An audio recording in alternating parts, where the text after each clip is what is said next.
cholesterol normal, triglyceride normal, uric acid normal, BUN normal, creatinine normal.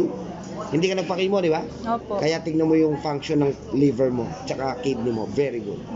Hemoglobin normal, hematocrit normal, white blood cell normal, red cell normal, platelet adequate.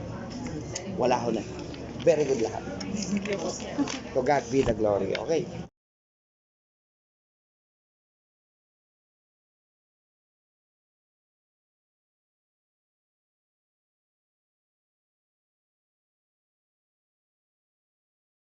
Walang kasi ibigay.